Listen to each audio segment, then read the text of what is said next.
Hey guys, how's it going? Sunstreaker Wozza with another daily stream, day 34 of the streams, and we're still not stopping every single day.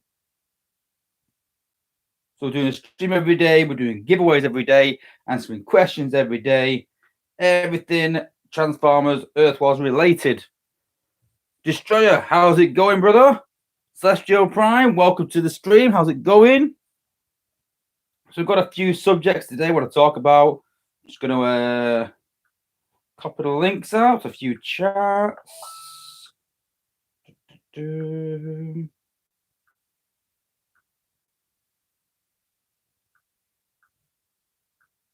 One down. 20 to go. I'm joking.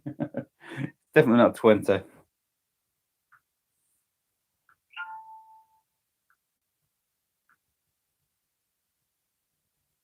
Hey, Chris Lewis, Blue Grimlock, grind time. So today is a grind times question. So thank you to Grind Time for doing that today. Much appreciated. That's Facebook done.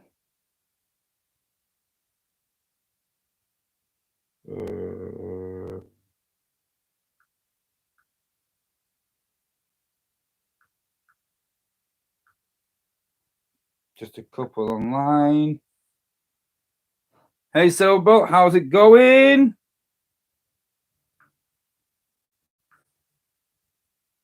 And then I got one more to post on.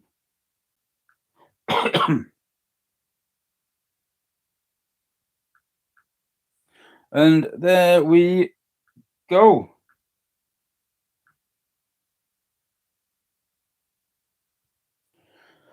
So I've got a few subjects I want to talk about today. Something maybe a bit controversial, maybe. You know me, no subjects gets left untouched. Some are controversial, but hey, that's what we're here for. Art Metal, how's it going? Welcome to the stream. So today, I wanted to kick off talking about Prime Cores, talking about what you guys think are the best cores, who the best bots to put them on, the most underrated cores. Thought we could have a chat about that. Then I wanted to chat about after you completed events, moving alliances. What do we think of that? And the pros and cons of that as well. And then I just wanted to sort of pick up people's brains about scoring free to play in the most efficient way. I've always leveled my bots by power leveling with coins, with cells, and I very rarely do it free to play. So I was interested into hearing how everyone else does it free to play. I've got my own method, but I know it's not the most efficient. So we're all we can always all learn off each other. So I was interested how you guys do it. Hey Sharksy, welcome to the stream, brother. So to kick it off, like we said, talk about Prime Cores. So what do you think is the best Prime Core? If you could only keep one, is Space Ape said, right, we're getting rid of all your Prime Cores. You can only keep one. Which one would you choose? That's the question. So I'll pull them up just in case you need a reminding of what they are.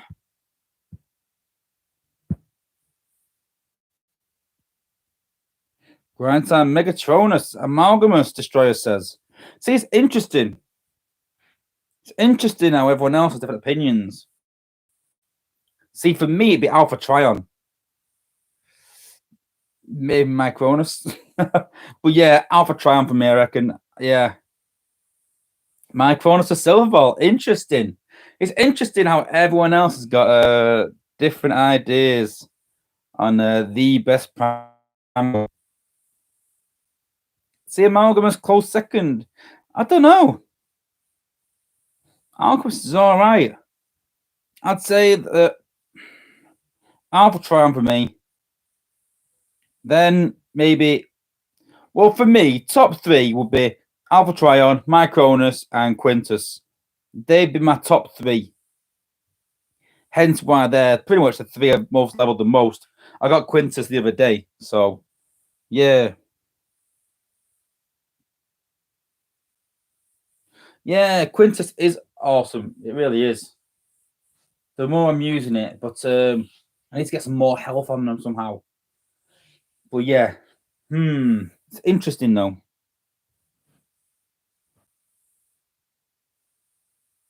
Hey, Blue Streak, how's it going?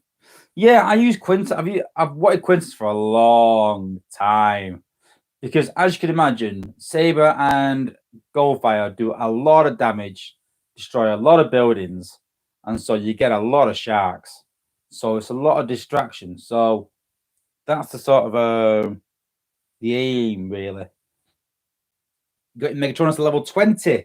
See, I don't see the benefit of getting a core that high. The amount of cores that you need to get a core that high is ridiculous. It really is. I just don't. I spoke to I think it was on the stream actually when I appeared on the Space 8 stream. I said that personally, I would like to see after say level 15, the increments go up. So 1 to 10 is small increments.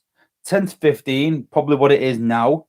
And then 15 plus, the increments go a lot more.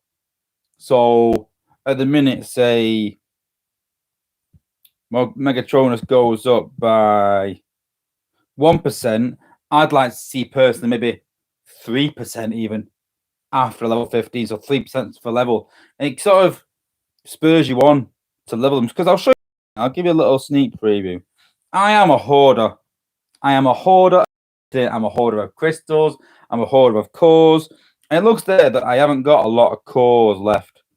But they are pretty much all gold. The best way to show, hang on. The best way is just to do this. I can show. So got a prime cores there, and these are all my cores, all my gold cores, all my silver cores. Oh, actually, that's just I'm trying to think of a way now. I've got it. Upgrade a core, and that will show you how to do it. There we go. So I've got all my G metal cores there that are not being used. A lot of gold cores, a lot of gold cores, a lot of gold cores, a lot of silver cores, and very few bronze. What's your least favorite besides Nexus? Nexus is not my least favorite. I think Nexus, when you're in top wars, is essential. Giving your combiner 25% extra damage and giving your bots 25% extra damage against the combiner is amazing. For me, it's Onyx. For me, Onyx is the worst prime core because I'm trying to think of every other. I mean, Nexus, as long as you're deploying a combiner, then it's amazing. If you're not, then I get it. For me, though, Onyx, until your bot gets to 40% health, this core does nothing. It does 0 from 100 to 40. Nothing. Nada. So if your bot in a battle only goes down to 40% in the last minute, for them for 2 minutes, you get no benefit of it at all. So I don't like Onyx Prime at all. I really don't. So for me, what I'd probably like to do is I'm trying to think of how to balance it. Boost damage and reduce damage taken by maybe 20% and just leave it at that for all the time. So say it started at 10% and it goes up to 25, say, maybe 30 at max. But all the time, 100% of the time. I don't believe in this below 40% lag. I really don't like it. Onyx on a kamikaze bot. Yeah, but I prefer Vector on a kamikaze bot, and then you put Vector on, they come back to life again, full health. So, yeah. So, for all those people that have put their cores their favorite cores, who do you currently have them cores on? So if you said your favorite core was Micronus, who do you currently have Micronus on? Whatever you said earlier and who have you got it on? So I tend to say to everyone, what's where you want them most importantly, and then add your other cores in afterwards. So the likes of Amalgam, Micronus, Vector, they have to go on those bots they're on now. Amalgamus and Vector do. Amalgamus doesn't work on Slash because she doesn't transform. And I believe I'm told that their alt mode is never their robot mode. So I might be wrong in that, but Grimlock, when Grimlock transforms, Amalgamus doesn't work because it transforms into a robot. That's my understanding. I'd have to double check on that. I'm sure he mentioned that in the stream. But Amalgamus is made for CHEETOR. It's made because it's a bot and it transforms and stays in there for what's the time that he stays in ability for? Is it 15 like that? 15 seconds, yeah. So 15 seconds, and CHEETOR's doing a ridiculous amount of damage and a ridiculous amount of healing as well. So I think Amalgamus is made for CHEETOR. It's just made for him. Yeah, Sensis Magnus does work well too. Yeah, 15 seconds, Sharksy. So 15 seconds, it increases all damage by 13%, and CHEETOR does crazy damage already. So crazy damage, an extra 13%, and restores 1% health every half second. And he also heals himself for 25% damage done. So because he does more damage, he heals himself. And he heals himself as part of Amalgamus as well. It's just crazy. Amalgamus on CHEETOR is ridiculous. It's just made for him. Yeah, I agree, Blue Streak. Yeah, many a time where I've had CHEETOR with a quarter health, I've used him with Amalgamus and he's come back to nearly full health. The only time that he really struggles is against beam lasers. Beam lasers against CHEETOR, no matter what he's doing, are just killers.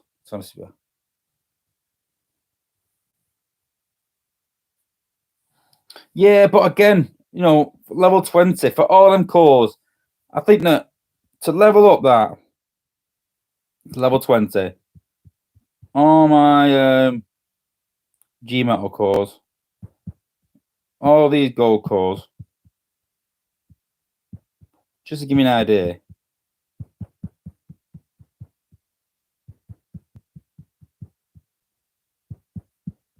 Just to give you an idea.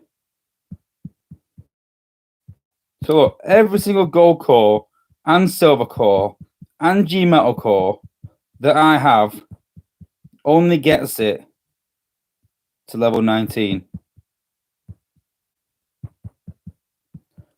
So look, that's every core I've got. And I don't even get near 19 for 1.5%. Every single core I've got. But then, if I went to show you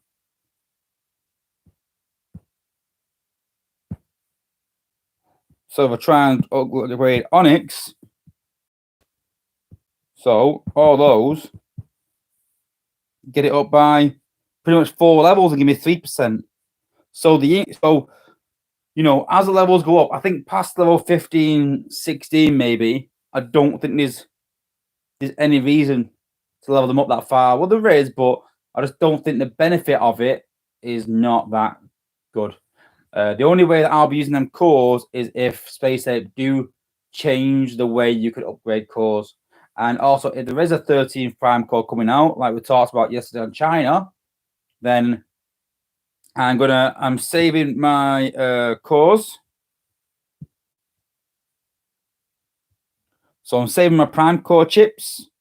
I'm going to make sure I get 5,000 and keep 5,000 in the bank so that if that 13th Prime core comes out, I can unlock it that week.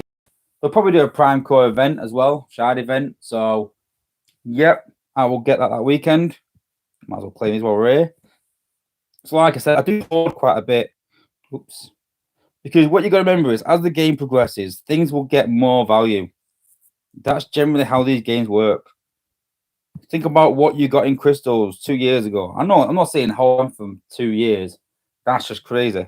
But what I'm saying is if you can hold on for a few months, when you know that things are getting changed and things are getting balanced, say there's a new Prime Core coming out or a new 5-star bots or, there's a new feature coming out, that, like we say 11, when these things come out, start sort of saving crystals, saving stuff. So when they do come out, you can benefit more from them. Obviously, especially at the start when you need the bots, and at the minute I don't really need any new bots. I want to level the ones I've got, so I have no problem saving them. But yeah, hoarding can be good. Can. Alchemist is good on CHEETOR. Amalgamous is a lot better. Amalgamous and CHEETOR, I can't stress that enough, that Amalgamous and CHEETOR is ridiculously just made for each other. Yeah, Destroyer, yeah, you'll still have the same random, yeah, you still have the same chance. But what I'm saying is, say that Space Ape increase the amount of XP that you get from fusing gold cores. So Grind Time may have used 50 gold cores to level this level 20, where if Space Ape improve it, I may only use 30. So I've saved myself 20 gold cores by holding on to them. So if you say they improve crystal drop rates, or it's unlikely, but say they improve something in crystals, say they improve the amount of spark that they give in crystals, then if I know that is going to happen in the game or it's something they're talking about, then I will sort of save those things. It depends what's happening in the game. I know ability 11's coming, so I'm saving my spark. I don't always save my spark, I invest it. But I know abilities 11's coming, so I'm going to save my spark. I know that I need some new 5-stars, and I don't need any new bots yet, so I'm saving my crystals for when them 5-stars come out. So yeah, that's why I'm saving those. But once them 5-stars come out, I'll stop holding crystals. If I hear Space Ape talking about how they're going to improve what's in the crystals, then I'll start hoarding. I'll start holding crystals. Will it be a 13th Prime Core? I don't know. But do I need G Metal cores right now? No, not really. I've got Prime cores on all my team, so I don't really need any G Metal cores. Defenses, yeah, maybe. I'm not a big fan of spending money on defenses, though. I think that in wars, it's more the attack is more important. So I'm fine with saving my Prime Core shards in case that 13 Prime Core comes out. That will give me an advantage. I've worked this way since day one, pretty much. And this is how I've been efficient in the game. I'm a lot more efficient on my spending and how I operate compared to a lot more people for this reason. That I sort of calculate the benefit of things and whether the benefit outweighs the cost and sort of go from there. Art Metal, they keep saying there will be no new 5-star bots in there, and I believe them now. It was over a year ago now where I went to Space Ape and I asked them for a Legacy 5, and we've still not seen it. So it could be another year yet. See it? I just don't know. Who knows? I doubt it though. But they are saying again that they're going to upgrade the Shanix store. So I am sort of keeping a few Shanix back. I normally spend all my Shanix. But I am keeping some back. So only 4,000. Doesn't sound like a lot, but I literally have 0. I normally buy XP cores every single week. So what I tend to do now is I've started using 1 XP core in 1 day and leveling 1 bot rather than doing 2 every 2 weeks. Doing 2 every 2 weeks, you gain 2,000 Shanix, you use 2,000 Shanix. I always use the Shanix for XP cores. So now I'm just leveling 1 bot at a time rather than 2. So that's the way. So second subject I wanted to talk about was I'll talk about the thingies first. So this is how I set up for free to play. So I think my team's a bit all over the show at the minute. So and slot 14, I generally use for wars. I know that whatever's in there, I've been using for wars at the minute. Number 2 as well. 3 and 4 are generally my medal teams. So I'll do 2 teams in zone 15 for resources and for medals. That you can get cleared there. I was in a gap. And then I've got 6, 7. That's because the bot's in the cooker. That one 2, 10, and 11. That's it. So we've got 1, 2, 3, 4, 5, 6 teams. So I generally run 4 or 5 teams every hour or so. And what I tend to do is I tend to burn 5 cells, 5 runs, so 25 cells, then wait to get 3 back, burn 5 cells, get 3 back, 5 cells, get 3 back. So in about 6 hours of playtime, I run out of cells then. I know that some people just burn 5 at a time. Some people just do 3 attacks and then get 2 back. So how does everyone else work free to play? If they're playing free to play, how many teams do they run? How often do they run? How many bots in a team? Do you do 2 bots in a lower zone? I presume everyone does the highest one possible. But I was surprised. I was talking to someone about leveling bots and scoring quickly on leaderboards. And they don't always go for the highest zone. They go for, I think it was zone 13 or zone 12, where they can solo really quickly so they can fly through the cells really quick. And going zone 12 with a few less points, where you can sort of fast forward the battle, gets you a lot more points a lot quicker than doing zone 13, where you've got to go slow and maybe drop a second bot. So it was interesting to learn that, like I said, because I'm not one for scoring very quickly in leaderboards. But yeah, it was interesting. So yeah. So how does everyone else set up free to play for leaderboards? Interested to find out. We'll do a few attacks while we get a few answers.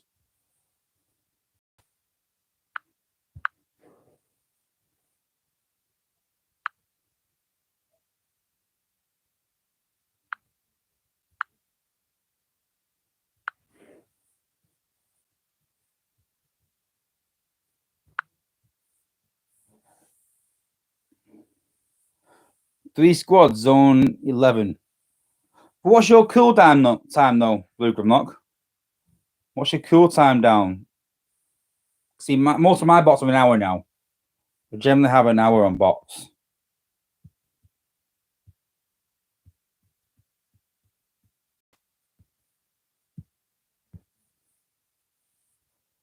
Get a few resources. Bit of volume on there. 35 minutes. So yeah, it makes sense then. Yeah, so 3, that's 15. Yeah, same grind time.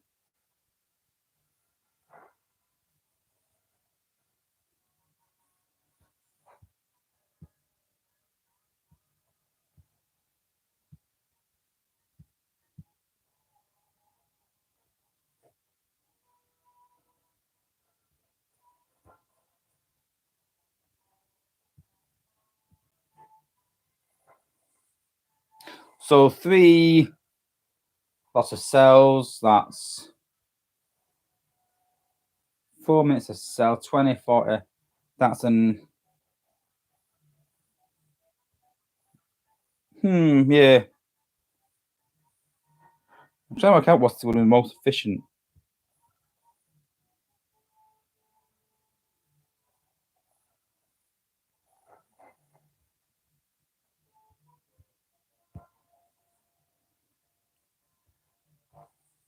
See, I don't really use slashing walls so much anymore, but I do use them in leveling. Super easy with her.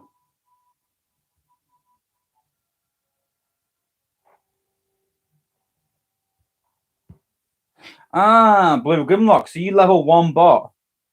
So you put 1 bot in that you level in every single squad and just coin the 1.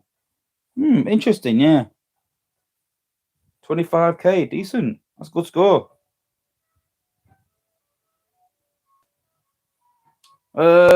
Yeah, I probably agree, Destroyer. But the problem is they can't make her cheaper because then that'll make her more viable for doing HQ attacks again. So sadly, Slash will stay as she is. Hey D Farmers, how's it going? Kev Phillips, welcome to the stream. So we're currently talking about how you set up a leaderboard. Are you free to play? Do you coin 4 teams? How many teams do you run? How often? What sort of points do you get? Just sort of talking how to score efficiently very quickly.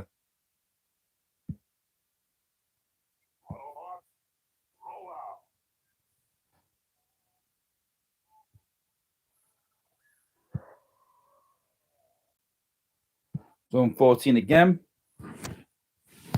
It's a lot more fun in Zone 15 though.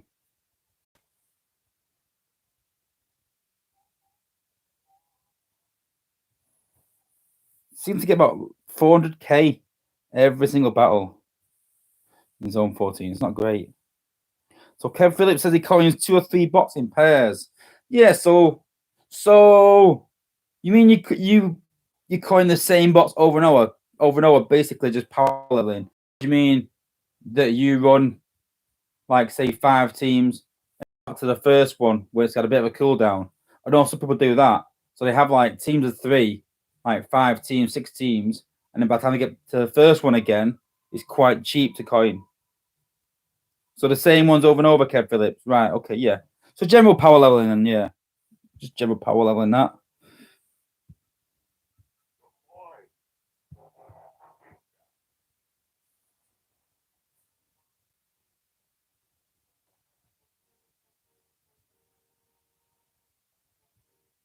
So I do find really strange the fact you can just look at a base and think, yeah, I'm going to attack it like that without really scouting much. Sometimes just look at a base and go, yeah, I'm going to do this.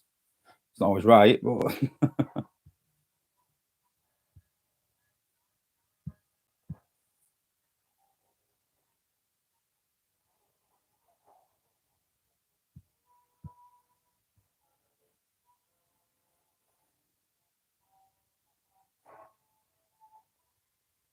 one strong bot and a weaker one. So piggybacking, basically. Do I think you should have more music? Depends on licensing, things like that. If it's going to cost some money for the licensing to get more music in, then I don't see the point. For the benefit you get, for the money it costs, I'm not too sure. Fiction, you're welcome. Yeah, I thought just for a change that it's quite an easy event, and I thought, what kind of show is a bit different? So I thought, yeah, I'll show the China server. Why not?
No, it should be a HQ down.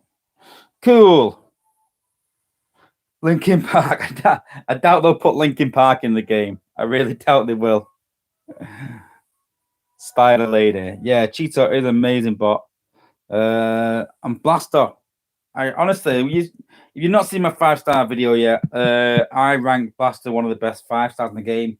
So obviously one of the best 4-stars in the game.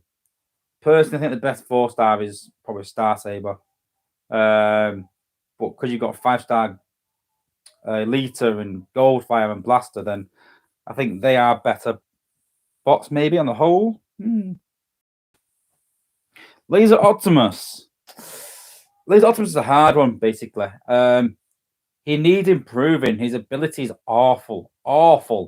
He's a good tank, He has really good health and decent DPS for a tank, but his ability is awful because it hits walls. So if you can get through a lot of walls and his only defenses, then yeah, it's not too bad. But the fact that he wastes his ability hitting walls is pretty awful. So it's not really. I wouldn't really invest spark in him. I'd level him as a tank, but I wouldn't invest spark in Laser Optima. I really wouldn't. Zone 15 with War Team event been really working well. All right, so Fiction, you do 1 battle per hour. But what score do you get from that? I doubt you're going to get a massive score from that. Even Zone 15, then you're going to get what? Is it close to 200 points in Zone 15? 200 points an hour? So that's 2,000 points a day? Is that right?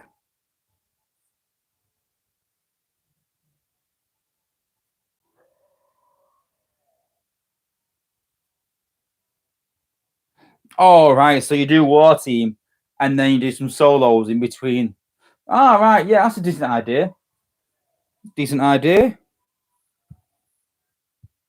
Let's go to the full teams again, actually. I can work out then who's missing.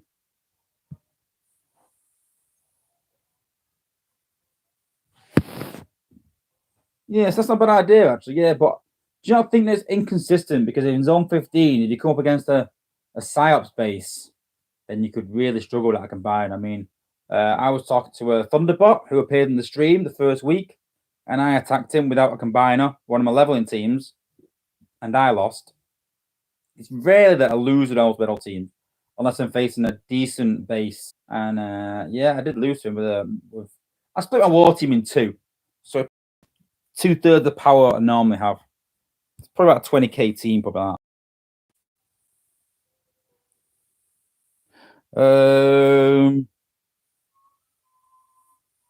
Yeah, Zone 13 with Lita.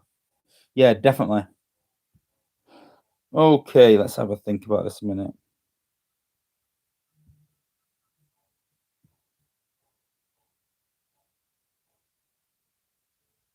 This is really Zone 14.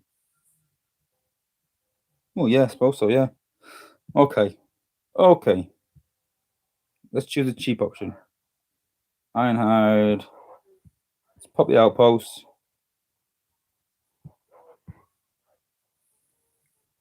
There we go.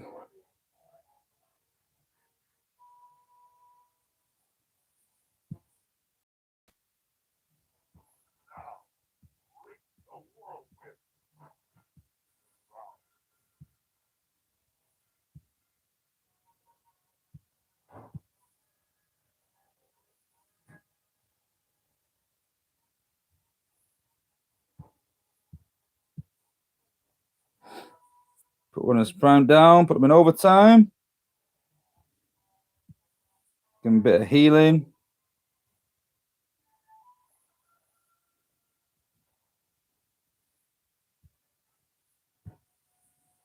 Do a bit of swoop while we're there.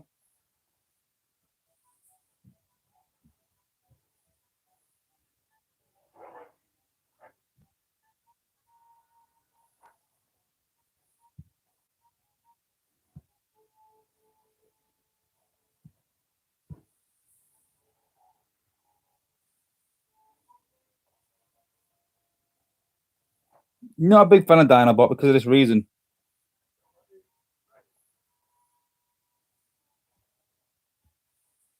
This ain't looking good, I don't think. Beam laser's still intact.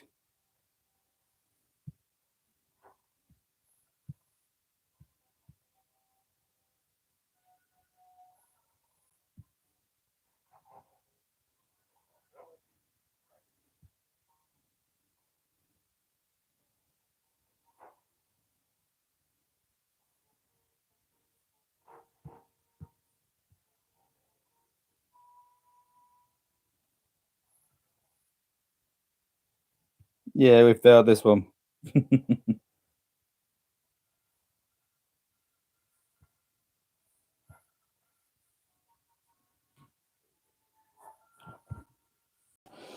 Yeah, Scorched Moon can be quite hard fiction. They're a good team, to be fair, yeah.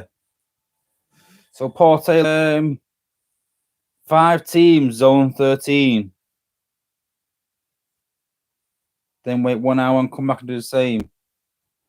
So, I'm trying to think of what's set for, yeah. That's generally what I do, but don't you run out of cells within a few hours, Paul Taylor?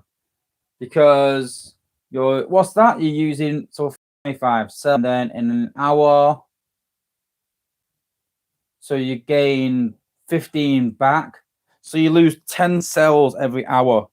So you could do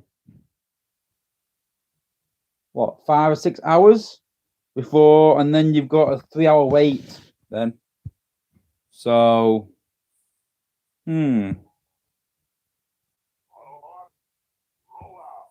yeah. So I think, is it about 4 probably is the best way? Then you lose 5 per hour. So then you've got 10 hours worth. So if you run 4 teams, you wouldn't need a break. So yeah, I suppose it depends if you want a break or not. Plain and simple. But what I tend to do is power level. But I always make sure that I run my cells down to 0 before I go to bed. I think that's a good golden rule you need to stick to, really. Always run your cells down before you go to bed. So when you wake up, all your cells back again, and you get the most points possible. Is Rodimus Prime any good, Mohammed? Yeah, it's a good bot. I've seen a lot of guys have the 5-star on their war team. It's a really good effect. Really powerful.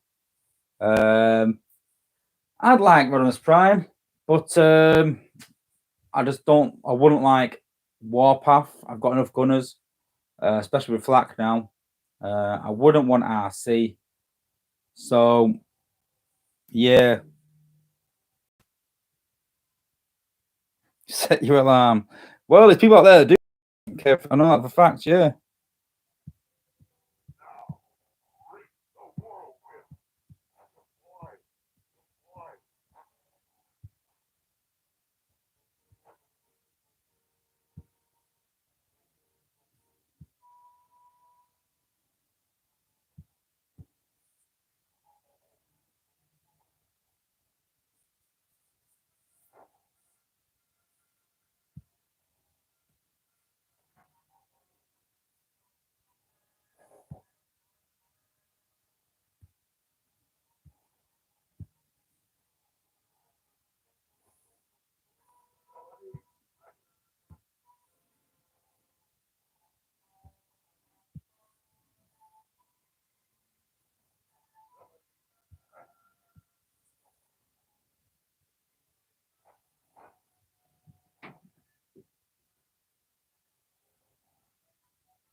Okay, let's use that ability up there.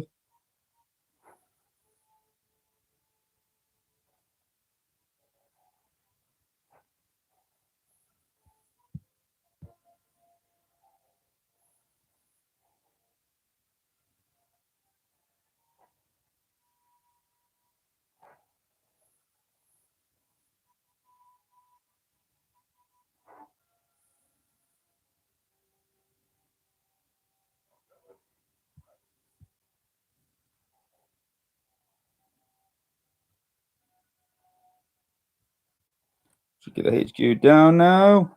There we go.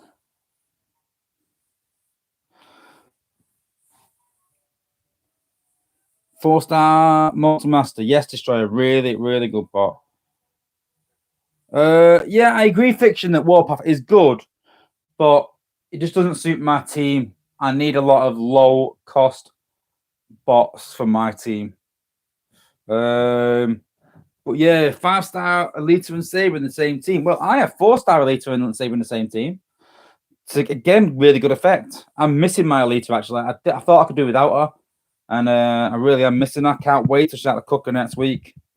And yeah, certain situations that I've been in, and I thought, well, if I had Elita, I'd have won that battle. So quite a few to her. So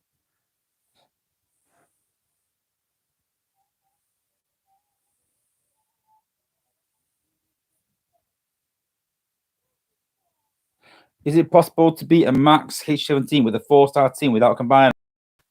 No. No, I don't think it is right now. If you had a maxed 4-star team without a combiner, I'm not too sure. Maybe in Cybertron League, but not in Prime League. I don't think you can in Prime League. Maybe in Cybertron. But yeah. Yeah, exactly, grind time. So yeah, what I tend to be doing is been using Saber twice at the minute, and it's so costly. Where I usually use Goldfire twice, Saber once, Elita once, and then use Elita again if I've got enough ability points, and that takes out most of the map, to be honest with you. But having no Elita means I've got to use Saber twice. And what's Elita? Elita 8+3. So 8+3 is 11, 19 points. So, and if you use Saber, you do 12 and it's 15 then. But like I said, when you use that 8 points, you don't have to use her again. So it's just more expensive using Saber, to be fair.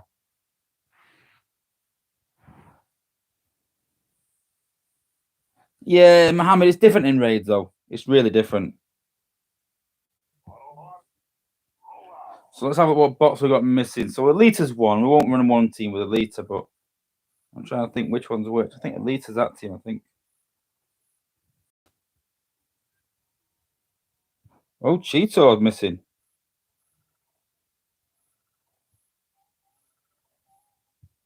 That's strange. Why is CHEETOR missing from there?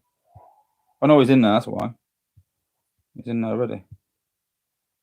Skyburst. Yep. No. I'll look at it again.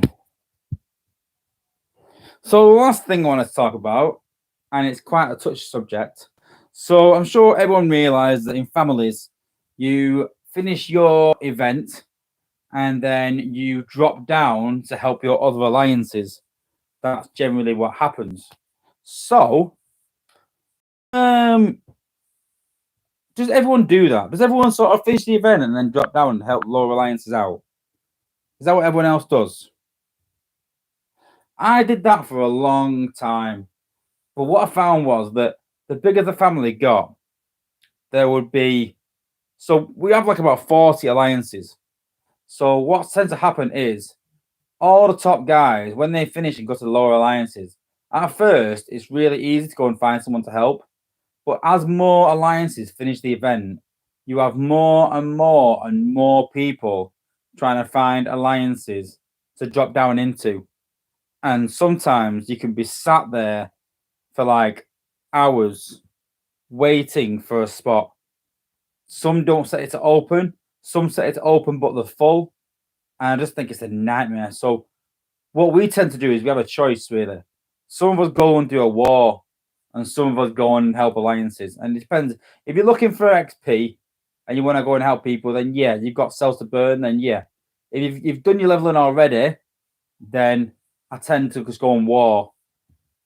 But here's what I've found though sometimes though, is that I've gone into some alliances, and like I said, most people do 15,000 free to play. My kid's a HQ 14, doesn't play that much to be honest with you. Before Fortnite anyway, even less now. But you know, it didn't play that much. He played a few cells a day. Could score about 7,500 over a weekend, which is decent for a HQ 14, with most of his bots around level 40. So I'd go in some alliances, and it's mostly grown men that play this game, and they had like 5,000 points. There'd be a HQ 16 with like 5 or 10,000 points, and I thought to myself, sort of, why am I going down helping these people and spending money helping these people?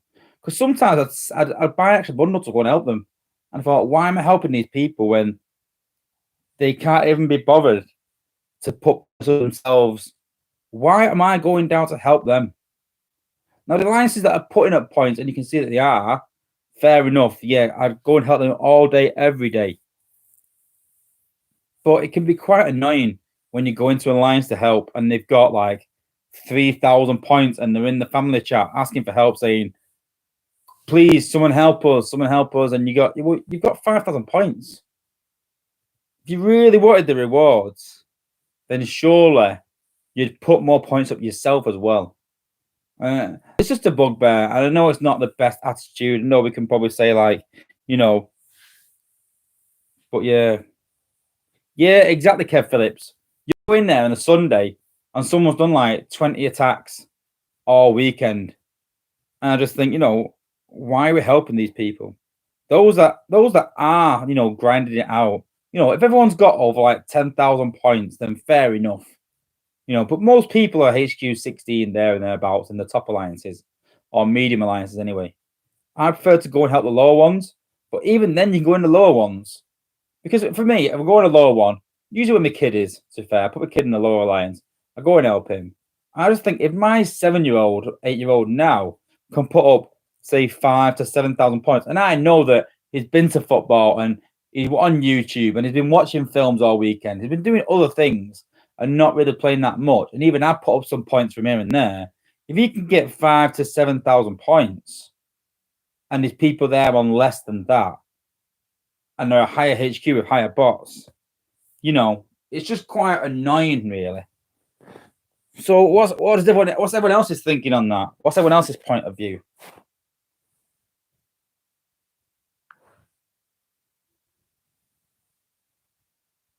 Kick his own mum. Wow, that's harsh. But I don't know. Like I said, in events, we don't track events because we score enough and we know that between us, some will slack, some will go overboard. So between us, we'll finish the event quite easily. We'll never not finish an event. Even the 2 million point events will finish. But that's a good point, grind time as well. I'll go where I don't have to wait. But sometimes in TF, there's so many people. I mean, you've got to think that there's 40 alliances in TF there or thereabouts. 40 alliances. Now, say 25 of them are full, and there's 15 that aren't and are struggling. And let's say that only the top 10 finish the event in time, the rest finish it themselves. So say the top 10 alliances finish it with a day to go. So that's 400 people. And if 15 alliances at the bottom have got 3 spots, that's 45 spots. So you've got 400 people trying to fight for 45 spots. And yeah, you can go in, run yourselves and run out. But it's just crazy trying to get in there. But yeah, I'm dead. Yeah. Chima Black, welcome to the stream. But yeah, I totally agree with that. I'm totally against freeloading in any sense. If it's in wars, if it's in events, whatever it is, I'm dead against freeloading. You know what? Even in real life, you know, I'm not racist or sexist or anything like that, but I think that you should go out and earn a living if you want something. You know, I hate people that steal and things like that, that are dishonest. If you want something, go out and earn it. I'm a big believer in everything in that, in real life, in game, everything. You know, you need to, if you want something, go and earn it.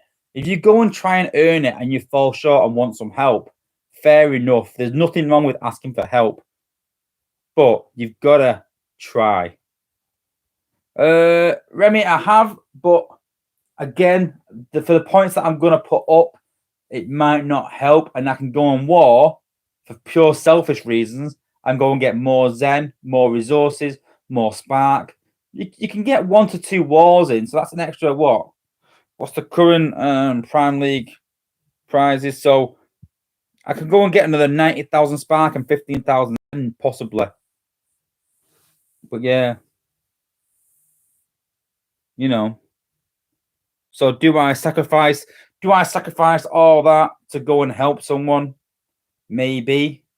Depending. It depends what outweighs. If I've got an XP core to use, say I'm busy Friday and Saturday, I've got an XP core to use, I'll go and help an alliance out because I know I'll buy a bundle, I'll smash that XP core out, and I'll probably put 5,000 to 10,000 points on their score alone. So yeah, I'll go and find an alliance to go and help, and I'll sit there and help them. But then I think, thinking back now, I think what started it all off was I went to an alliance and I grinded out like 10,000 points. And then I went away. I think I had something to eat, something to drink. Come back about an hour later, and they kicked me out. And then I struggled finding another alliance. I couldn't get in. I had cells and coins to burn. I had an XP core. They kicked me out of the alliance for someone else. But I thought, I've just put up like 7,000 points to this alliance. And then they kicked me out. Hey, Brad Channing, how's it going? We're just discussing sort of dropping down and helping alliances. And yeah, what's the right thing to do? Whether to drop down and trying to find spots and struggling and things like that. Yeah, Remy, I agree with that. I've done that many a time. But what you tend to find is you go to these alliances and you say, oh, blah, blah, why don't you fancy coming to TF? And they all say the same thing. Oh, but we've heard that we get split up. And it's not the case, honestly. Like, I'm trying to think now. Eventually, maybe. It all depends on what the alliance wants. If the alliance wants to come as a whole, they can come as a whole. We're not going to split people that don't want to get split up. But then, if they come and then some people want to progress, you can't stop them from progressing. And they're the alliances that might split up. And that's not from us splitting them up. That's from the alliance just at being different levels. So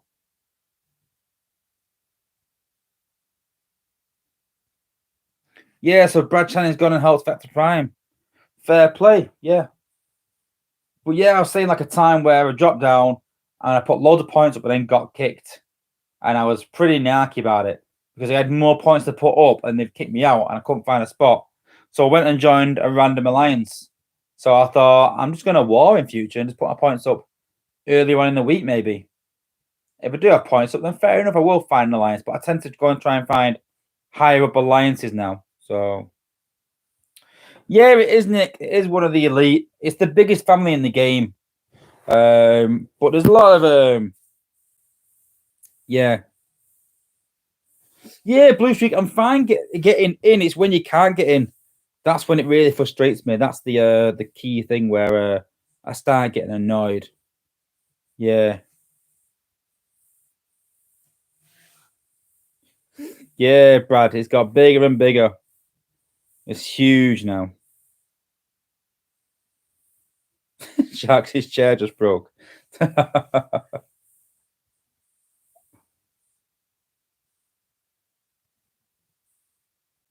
Yeah, sometimes you have an alliance like that.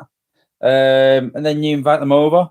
Saying no names, I went and helped a family out, an alliance out. I was there for a good few months and then invited them to TF and they said they wanted to come, went through it all, trying to organize it, and then pulled out. So it's quite a disappointment when that happens. I understand it, people are a bit scared to join big alliances, but they can help you a lot. And we're not here to annoy people. If we're going to start splitting alliances up, they're just going to leave again. It's just a waste of time. No, we're not there to split alliances up. We're there to sort of bring alliances in. And how that works then is then them alliances get help, and then we have a space for new players. Any new players that come, we can say, right, we've got a spot for you and fill those alliances. So it suits us. We're getting bigger. We're dominating the game. It suits them because then they get players and finish events. And then it also helps because if you do want to progress out of that alliance and you're quite high and you think, I can do better, I want to progress and do better, then I'll do that, Yeah, Brad, yeah. CFW, yeah, exactly. Yeah. Some alliances like to stick together.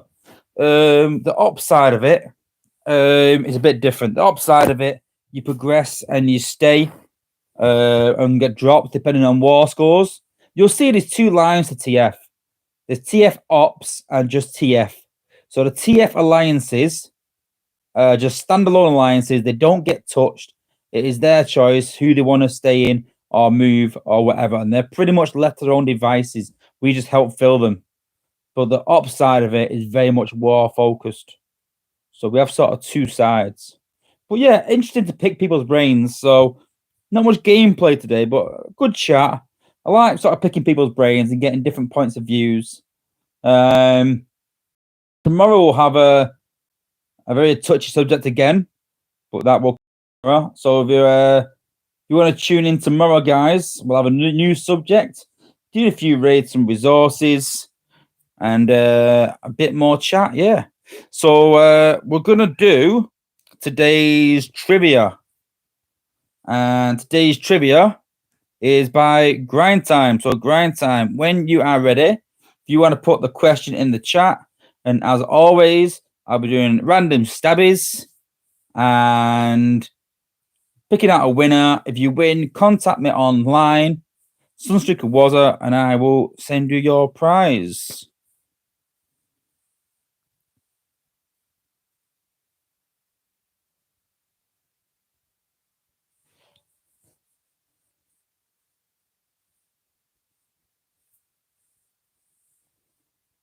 Yeah, ready when you are. So Grind Time has put, according to the original cartoon, Omega Supreme was one of several guardian robots. What city did Omega Supreme guard, and what planet was that city on? So yeah, good question again today. Not too easy, not too hard. So don't forget, it's not 42. Don't forget, we need the name of the city and what and where it was. Manchester, planet up north. Funny guy, Brad. Or maybe I forget. You're not from London, are you? I was going to say London. From now, I can't come back to that now.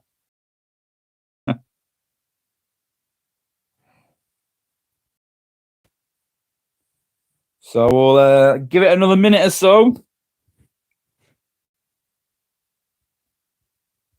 Just to repeat the question one more time. According to the original cartoon, Omega Supreme was one of several guardian robots. What city did Omega Supreme guard, and what planet was it on? So don't forget, guys, we need the name of the city and the planet as well.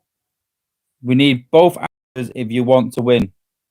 Name of the city and where it was.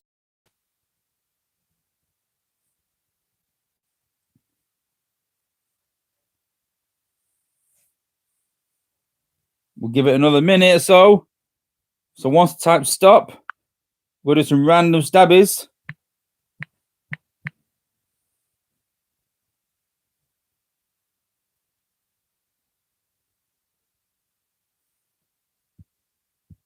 Don't forget, guys, you can put your answers as many times as you like. And 3, 2, 1. And stop there. So, Grind Time, can you put the answer in the chat, please, for everyone? Put them out of the misery. I think everyone's got the answer right now. What's the answer, Grind Time? And the answer is Crystal City on Cybertron. So, random stabbies time.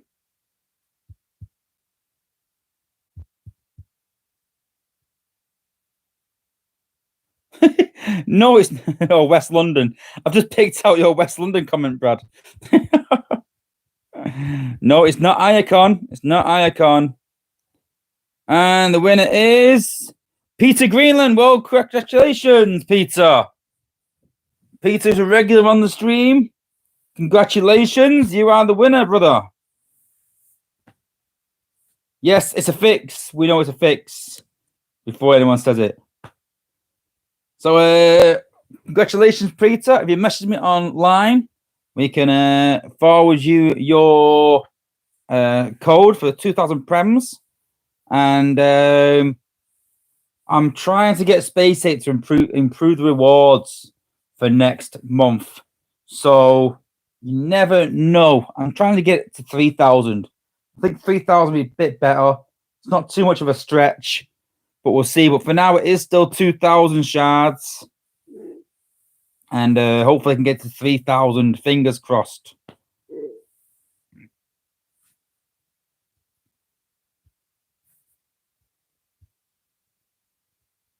Cool.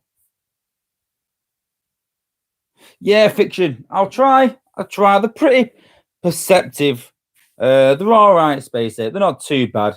They do frustrate me in some respects, but I understand we asked for a lot in the content creators chat. A few things have come to fruition. A lot of things haven't. But we get supported in some respect, but I just think they can do more. I think there's always more you can do. And looking at other games, what they do, and I appreciate their bigger games. But, you know, there's bigger games out there that do a lot more for content creators. And I've always said that the more money I earn from my channel, I don't earn anything at the minute, but if I can earn money on my channel, I can do my own personal giveaways without actually costing myself any money. If I earn money in my channel, I mean, there's a person I watch on YouTube, and he gets probably a few hundred to 1,000 every week, and he does $100 giveaway every single week. I'd love to be able to do that. I'd love to be able to do a $100 giveaway every week or once a month or whatever, but there's no way that I can do that when I've got zero income coming in. So hopefully SpaceX can try and support us and do more. But that's why I say to everyone, subscribe and share the channel out and give it to your alliances, because the more people that watch and the more people that watch the adverts and things like that, the more money that YouTubers get, and the more money they get, hopefully, the more giveaways they can do and the more things they can do for the community. So yeah. Right, well, that's it for today, guys. Thanks for tuning in. I've been really enjoyed the chat today. Make sure you have only a third of my people watching these streams are actually subscribed to my channel. Only a third. I thought it'd be a lot more than that. Would be a lot of regulars watching the channel. But only a third are subscribed. So if you haven't subscribed already, guys, make sure you hit the subscribe button.